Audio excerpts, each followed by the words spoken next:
सारे political party के जो नेता होते हैं सब रईस कैसे आते हैं? मोदी जी के बाद कौन? ये तो ऐसा सवाल है जिसमें आप फंसा के ये पूछना चाहते हैं कौन।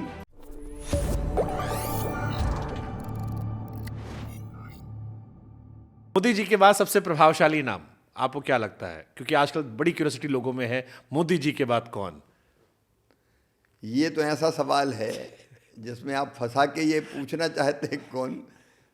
अभी तो सब मिलके ये तय कर रहे हैं कि मोदी जी। अच्छा सर, सारे पॉलिटिकल पार्टी के जो नेता होते हैं, ये आप क्योंकि आपके ऊपर ऐसे आरोप नहीं आए, कई बार ये मन में आता है कि सब रईस कैसे आते हैं? नहीं, रईस का कहाँ सवाल होता है? मतलब अक्सर नेता को दिखता हम गरीब, सब गरीब पृष्ठभूमि से आते हैं, बाद में सब बड़े रईस आते हैं ऑल अक्रॉस पॉलिटिकल पार्टी। तो जनता कई बार पूछती है कि क्या ऐसा मैजिक होता है? देखिए, आज पहली बार ऐसा हो रहा है कि अगर कोई गलत ढंग से किसी ने अमीर होने का रास्ता चुना तो उसके खिलाफ प्रभावी कार्रवाई भी इसी सरकार ने की है, चाहे वो कोई भी हो। हाँ, सही तरीके से अगर कोई धन अर्जित करता है तो धन अर्जित करना उसका अधिकार है। वो राजनीतिक क्षेत्र के अलावा भी आपने देखा होगा कि कई उद्योगपति भी ऐसे थे जो 500 रुपया जेब में लेके चले। सही बात है। और अपने परिश्रम के बल पर कीजिए, युक्ति बुद्धि के बल पर कीजिए, धीरे धीरे उन्होंने धन अर्जित किया और अपना साम्राज्य खड़ा किया। तो व्यक्ति प्रयत्न करता अगर सही रास्ते से है तो वो राजनीति में हो चाहे राजनीति में ना हो, तो धन अर्जित करने का अधिकार है। लेकिन गलत अगर वो करता है तो राजनीति में अगर गलत करता है तो जेल जाना पड़ेगा। पहले तो ये माना जाता था कि नेता जेल जा ही नहीं सकते। हाँ, ये अब आप देख रहे हैं कि आजकल अगर गलत किया तो पहली बार ये धारणा टूटी है कि नेताओं को भी जेल की काल कोठरी में रहना पड़ता है। अगर शिवराज जी को, पुराने शिवराज जी को, जो नया शिवराज एकदम था, नया लड़का जो राजनीति में आया था, उसे एक सलाह देनी हो तो क्या सलाह देंगे आज के परिपक्व शिवराज जी? देखिए, मैं तो मूल मंत्र मानता हूँ जो मैंने बार बार कहा है, लोगों को प्यार करो, लोगों की सेवा करो। और हमको अपने देश के, जैसे आज की बात अगर मैं कहूँ तो एक ही बात विचार मन में रहता है, आत्मनिर्भर भारत। क्योंकि आज की परिस्थितियों में जरूरी है कि हमारा देश किसी पर डिपेंड ना रहे, और इसलिए स्वदेशी हम कैसे अपनाएं। जैसे मैं पर्यावरण के लिए रोज पेड़ लगाता हूँ, वैसे ही मेरा संकल्प स्वदेशी का भी है कि हम हर चीज़ अपने देश में बनी हुई इस्तेमाल करें। जो नहीं मिलती उसकी बात मैं नहीं कर रहा, मिलती ही नहीं है तो जरूरत है हम मंगाएंगे। तेल अगर हमारे यहाँ पूरा नहीं होता और हम कहेंगे हम विदेश से नहीं मंगाएंगे तो काम नहीं चलेगा। बट अगर दो चीज, एक भारतीय एक विदेशी है, तो भारतीय चीज का भारतीय अपनानी चाहिए। तो हम एक केवल अपने लिए ना जिए, अपने लिए जिए तो क्या जिए, तू जिए दिल जमाने के लिए। सर, हमने आपके लिए एक रैपिड फायर रखा जी। और दूसरा, हम जिस भी क्षेत्र में रहें, अलग अलग, कोई जरूरी नहीं कि आप राजनीति में हो, आप अलग अलग क्षेत्रों में काम करते हैं, समाज जीवन के कई क्षेत्र हैं, उसमें जहाँ भी रहें अपने देश का और देश के साथ साथ मानवता के कल्याण का जो मूल काम है वो ना भूलें। क्योंकि भारत केवल भारत के लिए नहीं है।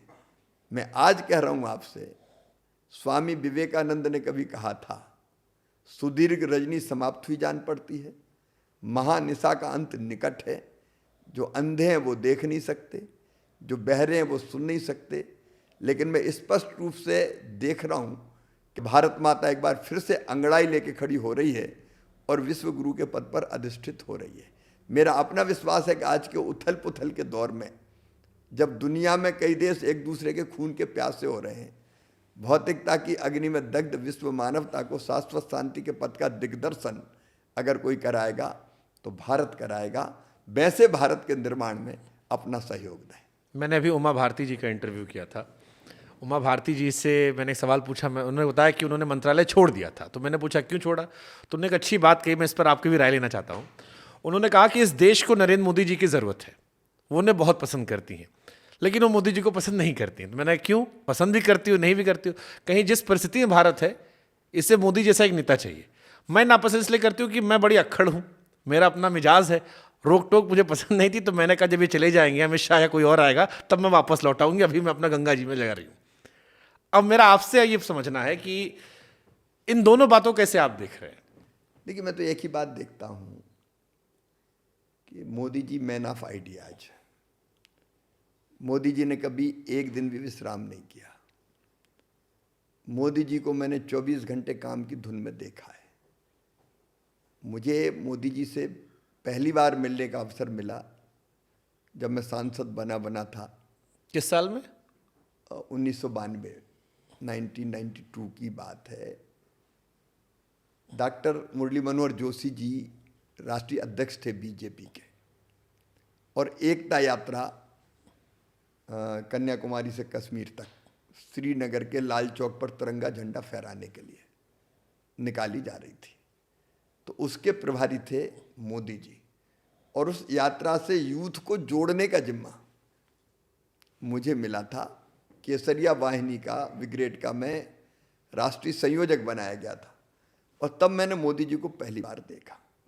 तो यात्रा से जनता को जोड़ने के जो उनके आइडियाज होते थे वो बिल्कुल अद्भुत थे। जैसे कोई किस्सा, कुछ कहानी, कुछ याद हो जैसे यात्रा एक क्यों निकले? अगर पूरे देश को जोड़ना है तो एक यात्रा कश्मीर से कन्याकुमारी तक जाएगी तो पूरा देश नहीं जुड़ेगा, तो उप यात्राएं निकालो।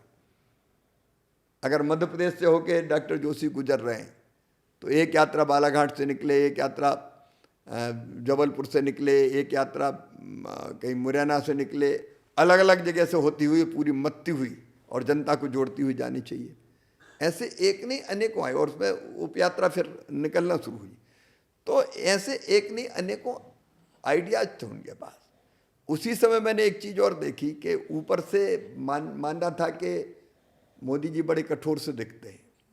जैसे एक परसेप्शन है कि सारे मंत्रालयों में बड़ा पकड़ रहती है उनकी, सब पे नजर रखते हैं। मैं उस संदर्भ में कह रहा था, लेकिन एकता यात्रा में ये तय हुआ था कि श्रीनगर के लाल चौक पे कई लोग झंडा फहराएंगे।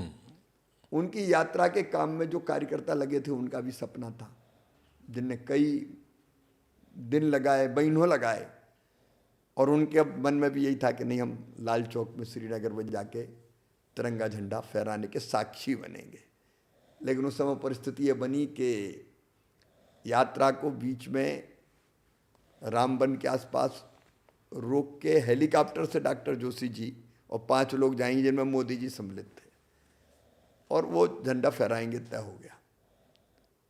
हम लोग नहीं जा पाए, और मोदी जी के साथ जो यात्रा की व्यवस्था में लगे थे वो कार्यकर्ता नहीं जा पाए। तो जब लौट के तिरंगा झंडा फहरा के डॉक्टर जोशी जी के साथ मोदी जी आए तो एक सभा जम्मू में हुई। उस सभा में इस बात का जिक्र करते करते कि जिन लोगों ने दिन और रात मेहनत की, काम की, उनके मन में ये जुनून था कि वो तिरंगा झंडा फहराएंगे, साक्षी बनेंगे, वो रात भर बैठे बैठे रोते रहे क्योंकि वो जा नहीं पाए। और ये कहते कहते मोदी जी का गला रुंध गया, और जो हृदय की कोमलता थी वो आंखों के जरिए बाहर निकल आई।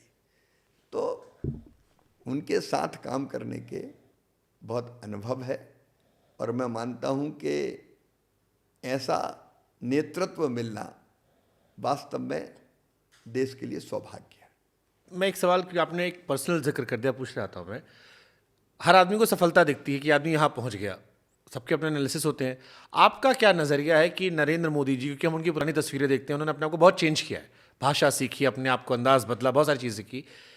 क्या वजह थी कि एक व्यक्ति नरेंद्र मोदी बन गए, जबकि उनके समकक्ष कई लोग थे जिन्हें हम कॉम्पिटिटर मानते थे? उनमें मोदी जी में क्या अलग था जो वो हर तरफ जीतते चले गए और ऐसी तुलना, 3 बार प्रधानमंत्री बन गए? ऐसी तुलना करने का स्वभाव और सोच हमारे संस्कारों में नहीं। मैं जान, क्या अलग किया उन्होंने? लेकिन नहीं, एक सबसे बड़ी बात तो ये है कि लक्ष्य तय करना, और लक्ष्य तय करके उसको प्राप्त करने का रोड मैप बनाना, हर चीज को डिटेल और एडवांस सोचना, बहुत डिटेल, उसकी बारीक बारीक चीज़ों पर विचार करना। अब अगर वो एक डीजी कॉन्फ्रेंस करते हैं, डीजीपी या सीएस कॉन्फ्रेंस करते हैं, तो महीनों उसकी तैयारी चलती है कि उसके हर एक पहलू पर विचार करते हैं, और विचार करने के बाद पूरा सोच विचार करके फिर वो फैसला करते हैं कि ये करना है। और उसके लिए जो मेहनत चाहिए, जो जिद जुनून और जज्बा चाहिए, जो कल्पनाशीलता चाहिए, वो सब उनके अंदर है। अब अभी जो परिस्थितियां बनी ऑपरेशन सिंदूर की, मैंने पहलगांव के बाद बात लंबी हो जाएगी, लेकिन एक मन में उनका रिएक्शन क्या होगा, लेकिन वो शांत और स्थिर दिखे पहली बार जब मिले। लेकिन जो संकल्प था वो संकल्प था कि दुनिया के दूसरे छोर तक पीछा करेंगे, छोड़ेंगे नहीं।